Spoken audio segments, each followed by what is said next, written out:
say in New York City, there's a rat for every person. I think there's more. I spent 40 years out there working as an exterminator. I gotta respect them. They jump out, I'm jumping back. Area residents have been concerned about rat infestation. The city failing to control its vermin. Yeah, they said we don't have a rat problem. Jesus. Thousands of them. They're concerned about disease. Tapeworms. Parasites. Put it in nothing. Rats are basically down in the sewers. They can swim up. A rat, when he bites you, he twists.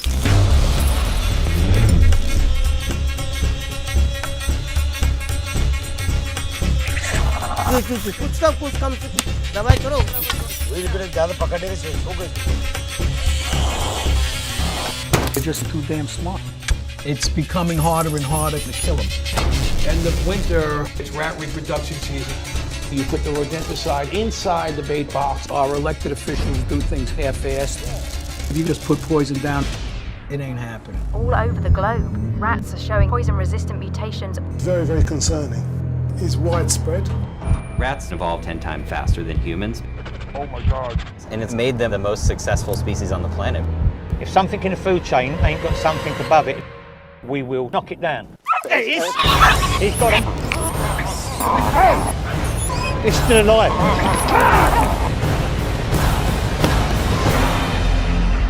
I'm no scientist. If we disappear,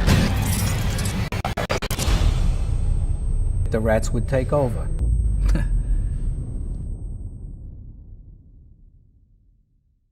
Guys, Thank you you so much for being here, and thank you.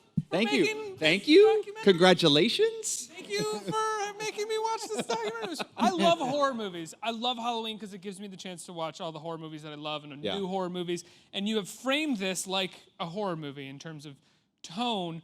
But how did this all start for you, and when did you find that sort of frame for it? Yeah, well, it all started, a good friend of ours, a guy named Josh Braun, optioned the book by Robert Sullivan called Rats, which is a very historical look at rats in New York City. And he said, what do you think about making this into a movie? And I'm a lifelong horror fan, grew up in the 70s where my parents took me to see things you should never take a child to see. You know, like they took me to Jaws, they took me to The Exorcist, they took me to Scanners. And so I had this lifelong love affair with horror films. And so when I went back to Josh after reading, I said, well, what if we made a horror documentary? Like, what if we made a documentary that's true, that's, you know, everything is, you know, completely captured in real time, but we frame it like a horror film, we shoot it like a horror film, we score it like a horror film, and kind of that was the jumping off point. And my producing partner, Jeremy, and I just said, well, how do we actually go about doing that now? It's a great idea, now how do we execute it? So how did you go about executing it? Well, I think a lot of, I mean, you know, Morgan comes to me and he's like, I have this idea, I want to make a movie about rats, and I say, why? But I think a lot of what you do is you do kind of research, not necessarily about what you're going to shoot. First we just watched all the movies that we loved. We watched what made us scared. And we thought about kind of what could we apply from narrative horror movies, and how do we take that and apply it to real life, and the way we frame shots, the way that we would set up scenes.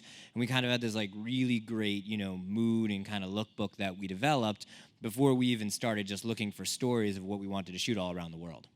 Now, Ed, you deal with rats fairly regularly, but Morgan, Jeremy, how much contact had you had with rats before shooting this movie, and how much did you have while shooting it? Well, I mean, we live in New York City. We live in what is fondly referred to as Ratropolis, you know, in the film. And, you know, there are a tremendous amount of rats in New York City. You cannot live in New York City and not see rats. But a rat in New York City is like, oh, get out of here. Like, shooting a documentary about rats. I mean, there are sort of recreations and scenes within this film where, you know, you have an empty apartment that you've set up, and it looks like someone came in and just threw rats down for you guys to start shooting. Like, big fuckers, too. And then there were plenty of places where we went. There were just like, you know, hundreds of rats where we filmed in the sewers of Paris. We filmed in the rat temple in India where there are 35,000 rats. So the places where we went, where there were just so many of these little creatures that it's, you know, it's enough to, it will really make your skin crawl. That's what I love about this movie, is it will make your skin crawl and make you as uncomfortable as any horror film, and probably even more so because it is real life. It is one of the most uncomfortable watches I've personally ever had. And rats are just uncomfortable. And how long have you been exterminating rats? Next September, second week of September, will be 50 years. 50 years. Yeah. Thank you. Thank you. And with Ed, one of the things was once we knew we were going down this path, what we kept talking about is like I said, I want Quint. I said I want Quint on the Orca. I said I want the guy who's talking about 200 men went into the water that day. You know, I wanted the guy who was going to tell me those stories, you know, in Jaws. And so we started calling around New York City. I said I want to find Quint. Here's the guy I'm looking for. And they're like, oh, then you got to call Ed Sheehan. That's the guy. Like everybody pointed us to Ed. And the minute we called him, the minute we spoke to him and kind of explained what the movie was, I said, would you be game to be in the film? And he's like, yeah, I'll do it. And how much did you have to set Ed up to sort of come across as Quint, or is it just all? That's just Ed. Just as a highlight, you know, some of my friends are like, you going to Hollywood now? Like, absolutely not. You know, I might have to study a script in Hollywood. For this documentary, I just talked about things that I've been doing for the last 50 years. Yeah, I did ask him to grow out his beard so that he would, you know... And smoke a cigar. Yeah. Which, no problem with that. Yeah. So he already smokes a cigar, but I said, would you grow out your beard? That way we could have you look even more salty. Yeah. Ed, when I watch this documentary, I'm terrified. I'm kind of more horrified than I think I am terrified. Yeah. Has the rat problem in New York City in 50 years gotten worse? Is it worse than it once was? Are they bigger? That's my question. Are they bigger? No. That's a misnomer, and it's easily explained. We get calls, they were as big as a dog. Okay, so you go over there, we bring them back. Was it this one? No. Was it this one? No. Biggest rat, we weighed them, is a pound and a half. And what happens, a rat has no bones, they have cartilage. So you see them, and they're running, so they're expanded. So that's exactly what I do when I see them, too. I thought I recognized you when I met you, Spot-on yeah. impression of me, Ed. Actually, yes, they are a problem, but the more you get to know them, actually you get to admire them a bit, too. And they can squeeze through. If they can get their head through it, they can squeeze their whole body through it. So you got to think, like, if it's like the size of a 50-cent piece or even a quarter, they can get their head through that. They can get their whole body through that. Yeah. I'm just thinking about all the places in my apartment where I think there's like a spot where a rat can get. Well, I just love when I was walking up here and like all along the wall, there's mouse traps along the wall. Yeah. It's pretty amazing. We've had a few mice in here. Not gonna lie about that. So when did you decide? So you said the book is mostly about New York City. Yeah. When did you decide to sort of take it as a sort of touring documentary? Well, right after I read the book, Jeremy and I sat down, and I loved the historical aspects, but I didn't really want to make a historical, rats in New York City movie. I said, how do we turn this into a larger look at global rat infestations? And Bobby Corrigan, who is in the film, who they talk about in the book, like Bobby is, as Ed will tell you, is a legend. Like he is the rat czar of planet Earth. Like he travels around the world. He teaches people how to deal with rat infestations. The guy is brilliant. And so we knew that we wanted Bobby, and we wanted to have kind of have him be our jumping off point into the film in terms of an historical standpoint. But we wanted to kind of show how it's not just a quintessential New York problem or American problem, that literally everywhere you go, there are rats all over the planet. What was it like for you guys shooting in like the rat temple that you went to? Did you get used to the rats? Did you sort of eventually get kind of comfortable? I don't think you ever get comfortable. Yeah, go ahead. I mean, I don't think you can ever get comfortable with them. I mean, I'll say this, for the rat temple scene in particular, I didn't believe that it existed. Morgan called me and was like, I just found this thing on the internet. And I'm like, well, there's a lot of things on the internet. And he's like, you have to go look at this picture. And it was like this little baby like drinking milk next to like 50 rats all around this like giant tub of milk, drinking it together. And Morgan's like, I think we have to go shoot that. And I was just like, I think we have to go shoot that. But I'd say out of all the things that we shot in all the years we've worked together, I've never been more terrified by just seeing the raw footage of what the rat temple looks like. I mean, it's like nothing else I think anybody's ever seen. So you're more, Ed, go ahead. I use a film called Ratopolis when I teach pest control, and that scene is in there. And that temple is actually a temple. The worshippers there believe that when you die, you come back as a rat. And so the question people ask, like, there's dead rats in there. What happens to the dead rats? The other rats eat them. So they dispose of them, but we're coming back as rats. So rats are cannibals. Oh yeah, that's one of the ways, we call it integrated pest management. We will kill IPM, kids. As opposed to the old days, we wouldn't even just put a lot of poison around. We assess the property. We deal with the owner, super, whoever it is, We tell them, this is what you have to do. They're here for 3 reasons: food, water, shelter. We want to shrink the food, we want to shrink the water, we want to shrink the shelter. As we do that, they'll cannibalize each other for food. Their sexuality will set in, lowers the birth rate. So we can reduce the population by 50% with no poison, as long as we get everybody involved, the homeowner, the building super, whoever, you. Once we... Well, you said you had a problem. I'm trying to help you out here. Ed, there's a moment in the film where you're telling a story, and it's very brief. You're telling the story of finding a baby with lots of rats all over it, and essentially they've bitten the baby, right? What happened there was a baby, when they go to sleep, you give them a bottle to put them to sleep. The bottle falls out of the mouth, but there's still a residue of the milk, and the rat gets up into the crib and starts licking it. But the baby gets startled, and then when the rat bites them, but when they bite, they twist. So it's going to be a scar. There's no way they can stitch it. Take that, audience. Take that. No, my question for you, for my own personal well-being. We put this clock now. Is you should rat-proof your baby's crib. That's what you exactly. should do. Put chicken wire around it. Yeah, but really small, thick chicken wire. Exactly. Like, as a man who's probably going to have children at some point, that house was filthy, right? They weren't taking care of anything in that house. That wasn't like a normal person's house. What's normal? Well kept, swept. No, it wasn't what we would call upper scale house. No, it wasn't. Okay. And unfortunately, there's some sections of the city where the rats are rampant, and I don't want to get into politics. No, of course not. What sections of the city are rats rampant? I find them a lot up in the Bronx, certain sections of Brooklyn, and no one's living there, but people visit at City Hall Park. Really? Yeah. Go behind. You know the nice flowers and everything? Step behind it, you see the burrows. We see that a lot in the film, at one point in the film. Now, what we see in the film there, that is he an exterminator, or is he essentially That's Bobby Corrigan. That's Bobby Corrigan. That's the guru. That's the guru. That is the guru. He's the rat guru. And so he teaches a class. He has a rat academy. That rat academy is real. That was the rat academy. I wasn't for a second. For some reason, I thought that was like tourists who were like, let's go kill rats. It's just the people from. So he'll take you on a rat safari, and people can, outside people can go, but mostly it's exterminators that go, where he takes you around and show you how rats live in New York City, where they burrow, how they get their food, how they survive and kind of prosper in the city. It's fascinating. How did this affect the two of you guys as New Yorkers? You're a New Yorker, aren't you? How did this affect the two of you guys as New Yorkers? Well, I'll say personally, I'll say 2 things. One, there's a scene where in the trailer where a rat's in the toilet. That actually happened to us at our office. That's a real thing where I walked into our office. I was coming in on a Sunday to finish a movie. The assistant editor's there, and he's just like, I think somebody's playing a joke on us. I'm like, what kind of a joke? And he's like, just open the bathroom door. And it's a New York City bathroom, so it's a tiny, tiny, tiny little bathroom. And then in the toilet is just this giant rat, or maybe it wasn't a giant rat, but to me it was a giant rat, just trying to get out and doing its thing.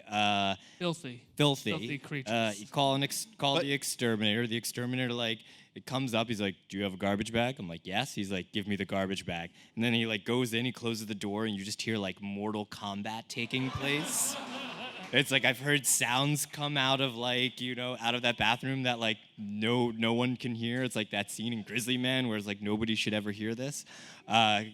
He was successful. It was terrifying. I swore the whole office to secrecy until we started making this movie. But and then I don't think you could ever look at a pile of trash in New York City the same way again. Not after seeing this film. After seeing this movie. But what Jeremy's leaving out about the rat in our toilet is it's not we're on the first floor. We're on the 7th floor. So he basically came up 7 stories of toilet to get to our toilet from the sewer. And if there's one thing that you can tell people about rats, what is it? For everybody who's disgusted and horrified by rats, is there something that you think about when it comes to rats that sort of when I think about rats, of course I think of money.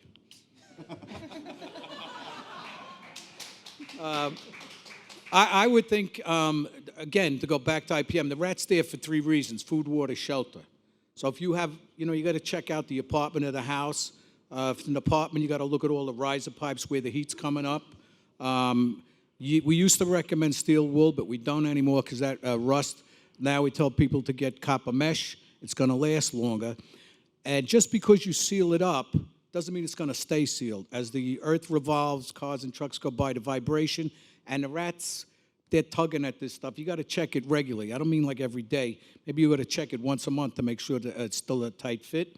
I tell people don't leave sugar, sweet and low, anything like that on the counter out overnight, because one of the ways a rat delineates his territory, he dribbles urine as he's going along. And he has no problem urinating on your sweet and low, sugar, plastic knives and forks. So you want to put all of that away. You want to wash the dishes at night. And if you can get rid of the garbage at night and put it down in a compactor, that's better. As we get into it more, the more complicated jobs, bigger jobs, we would bring in cement and sheet metal and stuff like that to seal holes. But basically in your apartment, go with the copper mesh and don't leave any food out at night. It's like, I want you to think about going home tonight and the doors... I'm going to, Ed. Thank okay.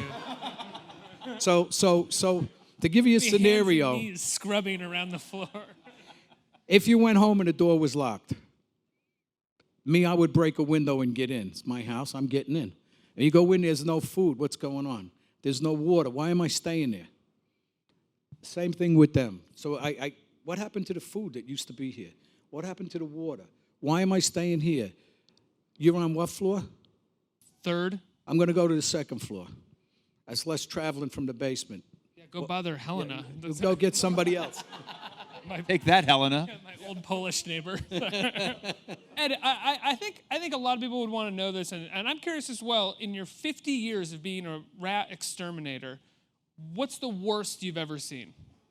First of all, I'm more than a rat exterminator. I apologize. Yes, I have suppressed rats. I have suppressed roaches. I have suppressed bed bugs, ants, crickets, you name it. What's the worst thing I've ever seen? Involving rats. Okay, I'm glad you put it that way. Or, hey, you know what? What's the worst thing you've ever seen, Ed? The worst thing I've ever seen is the way some people treat their children. Okay. Okay, so the rats, I think that have to be like the biggest job we ever had. And that involved, we were brought in, we charged a tremendous sum of money. And we had to get the people involved in the building. We started with tenant meetings. And, of course, they were, who the F is this guy, the exterminator, telling us what to do? So I figured out the best way to do that is to do something we could show them results with quickly. So we started using snap traps. We put a lot of snap traps around. And then we laid out the rats where they could see them or hopefully see them, and we took pictures. Next meeting we showed them. Plus, we were there 4 or 5 days a week going through the building. And so the tenants saw, oh, this guy's serious. We had places cemented up. We brought in cement trucks. We had sheet metal. We did things I can't talk about, besides the regular stuff. And the one thing I remember about that, why it's so memorable, is, you see these glue boards everybody's complaining about. They're tiny. They call them rat mats. No self-respecting rat's going to get caught on that. And these glue boards, as a rat and a mouse matures, their verbisae, the whiskers, get longer. So when they're walking, when the whiskers hit that glue, they jump away from it or jump over it. Same thing with the rats. So we made our own glue boards. We cut off the side of a box that a refrigerator was in, and we put tubs of glue. We put it in there, and we used Genoa Duluth salami, my favorite. And we put it on top of this compactor, because on top of the compactor was a hole in the ceiling. So we come back the next morning, got 13 rats on this thing. I'm like, oh, we should have thought of this before. And that's where I saw the biggest rat. Maybe I thought he was the biggest because he was caught on his side, and the compactor was a little taller than I am. I was stepping on his face is right here. And I go, oh, okay. This is in the, This was in Brooklyn. So, wow. So we do it again the next night. We got 3 rats. Well, do it again, man. The third night, we got none. The reason was they pushed plaster out of the ceiling, and you could see their pad prints on the plaster. They stepped on the plaster so they wouldn't touch the glue. And this is part of the film. You kind of talk about how rats evolve and are actually like extremely smart creatures. Yeah, they're very intelligent and wonderful family people. But However, I conducted, when they came out with this IP, I'm a little skeptical. So what I did is I got 7 mice, and we made this area for the mice, and we got them up to 52 mice. And we didn't increase the area, we left it the way it was, and they started eating the babies when they were born. So that area could only support 52. Then we cut it in half. They started cannibalizing each other. We're like, what's Larry doing to Petey there? They're homosexual, so we're gonna cut down on the birth rate. So it worked. We took away some food, narrowed the shelter. We didn't cut out the food, but we gave them a lot less. We gave them some water, just enough to keep them going. And then we took them back to the pet shop and we got fish for our fish tank. Morgan, Jeremy, how much footage did you guys shoot with Ed? I would have shot with you for like 4 days, just like let it roll. Actually, we did shoot quite a bit. We shot quite a bit. There's a lot we ended up not using. The guy is like, Ed is movie gold. Yeah. What city were you guys most surprised by that you went to? I mean, you're New Yorkers, you've seen New York, you've seen New York Rats, but... I think New Orleans is pretty surprising. What we filmed in New Orleans was remarkable because... And what's interesting with New Orleans is, so we were there, you're shooting post-Katrina in the 9th Ward, and so a flood comes in, basically pushes out all the population, but once all the people were gone, the rat population doubled. It grew exponentially once the people were gone. So you think, oh, they need us to survive, they need our food, they need our garbage, and that wasn't the case at all. Like, the rats there, the population just completely continued to grow, and it's fascinating to see that, because as Ed says, in the movies, like when we're gone, the rats are still going to be around. And I think that's one of those examples where you look at it and you're like, wow, that's exactly what's happened. The rats will be the only thing to survive the nuclear apocalypse, essentially? And then it'll be the rats versus cockroaches. Actually... They can have it. Like, I don't want to be the around rats for will that. win. Actually, after Hiroshima, first people back were the rats. People. Well, they do acquire names a little after too much a while. respect for the rat. Let's open it up to the audience for questions. Who has questions out there? Hey guys, looks awesome, and the poster reminds me of cats, so I wanted to know if that was what you were going for, and if you ever narrated like the rats on set or gave them names or characters like the cats. I see. I had never even thought about how that looked like cats, and that is amazing. So no, we did not think of that. I tried to not humanize them as much as humanly possible. Yeah. Although I do believe we did have an Angelico rat on the set. Yeah. What was your guys' worst experience with rats while shooting? I mean, we were filming in the sewers of Paris at one point because the best part is because they wouldn't let us film in the New York City sewers. So the city wouldn't let us in to the sewers here, which makes you wonder what's in the sewers here that they won't let you in. And so, but the people in Paris said, no, come on, and you can film in our sewers. And so here you are wandering through, in Tyvek suits and questionable liquid up to like your ankles and higher, and there are rats everywhere. There are rats all over the sewers, and so that's how they get into the building. So they run through the sewers and they can run up into the drainage systems, and that's how they get up into like our office and things like that. So you're there and you're going through and you're crouched over going through this tunnel, and it smells bad and it's dank, and like there's just the spotlight that's like on the camera is the only way you can see in your headlamps, and you can feel them running over your legs while you're going through, and it was spectacularly uncomfortable. Did either of you ever throw up? No, oddly enough, we didn't. No. But you dream about it, like all the time, forever. It's very sad. One of the things we came up with, because it can be a little freaky when you're down, you're usually not in the nicest places. Although we have found them in some really cool apartments, but normally they're not in the nicest places. If you sing to yourself, one time I had jingle bells tied around my boots, and you could hear them walking around like they don't want to bother with you. They don't want confrontation. So they're going around, and you think you got everything cool, I got it under control now, but something is still wrong. And you look up, and there's a rat on a pipe over your head, and he's like, hi. Oh, shit. So it's if you corner them, they're going to come for you. And their teeth are as strong as steel. So that's where they can shoot through, like when we say we put down cement. Yeah, but we mixed broken glass and stone in with it too. Otherwise they could if they wanted to go through it. And one other thing, that the first time I saw it, I went, oh God. They can run up walls as long as the wall is rough, like cinder block. So you got him cornered, and I had this trident spear. I was going to suppress him. And he ran up the wall. I went, oh shit. So it's they never fail to like, okay, something new. Maybe this world isn't meant for humans, it's meant for rats. Next question. Hey, thank you for being here. Did you have to use any special cameras to capture any of the footage? There were a couple different times where we shot with GoPros, and we did a lot of aerial drone photography. We had a Phantom camera that we shot with when we were there's a scene in the English countryside where they use dogs to hunt the rats. So they, just like how they would go on fox hunts, they bring their dogs, like these rat terriers, these Jack Russell Terriers, out to the countryside, and they all dress up in their hunting clothes, and they basically let them loose to go get the rats on the farm. And so we shot that with a Phantom, so it's like spectacular slow motion as the dogs are basically going after these rats, and it's a very gratifying scene of the movie. Do you make those decisions before you go into shooting those scenes, or were you already there and you're like, oh, a Phantom would look really great for this, or you hear about what it is and you're like, I know that I should bring this DP for this to do That's that? right. So, well, our DP, who's a brilliant shooter, a guy named Luca Del Papo, who he and I and Jeremy, as we put together our lookbook before the film, of kind of like, what do we want this to look like, as we kind of, picked horror films that really inspired us. And then as we were going scene into scene, city into city, we were like, what do we need to cover this, or how best to cover this? And so when we were with the dogs, we put GoPros on the dogs while they were chasing after the rats, and we already had the Phantom there because we knew, as we saw some footage of this thing happening, how quickly the dogs move and how quickly the rats run, that we really wanted to slow it down. So all those decisions are made before we ever go in the field.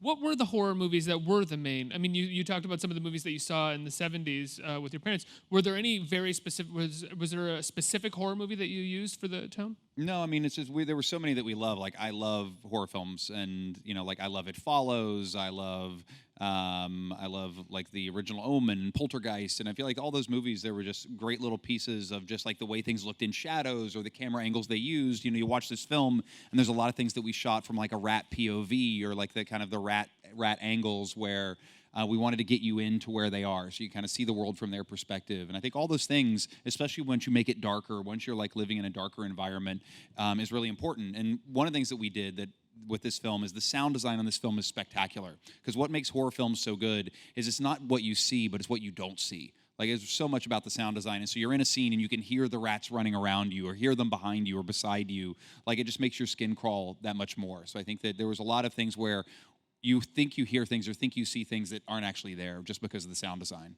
Yeah, Jimmy, did you want to? Yeah, no, I was gonna say, less than one specific film, what you get, for the movies that we particularly love, is tension is everything. And it's not necessarily the moment when something jumps out at you, like Morgan's saying, it's those moments building up to that. So we really kind of were, going into scenes, being very cognizant to make sure there's enough lead up to it. Like a lot of times with documentaries, when you're shooting it, you're really just following the action, and your scene kind of starts when the action starts and it ends when the action ends. We made very cognizant choices to start our scenes before that, to give ourselves enough head so you can really get a mood and feel that something's about to happen.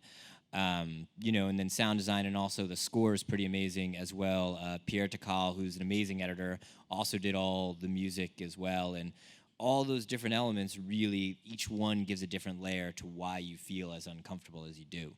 I think we have time for one more question from the audience. Hey. Hi. I was just wondering if you guys ever touched on the subject of global warming in the movie, and possibly how that might affect the rat population. And if you didn't, could you guys kind of elaborate, maybe tell me what you think? And we touched on it a little bit, the guys in New Orleans did, as they talked about the flooding that was happening there and how that would impact communities, and ultimately how once people left, that there would still be rats living within those environments. But Ed may have something even more to say about that in his experience. Having dealt with them, we've thrown just about everything we have at them. We really need cooperation from the public and get on board. So my feeling is, whatever happens to us, they're going to be here after we're gone. Guys, when can people see Rats? Rats is going to premiere this Saturday night at 9 o'clock on Discovery Channel, so everybody should tune in. Guys, thanks so much for being here. Congratulations on the movie. Thank you. Yeah.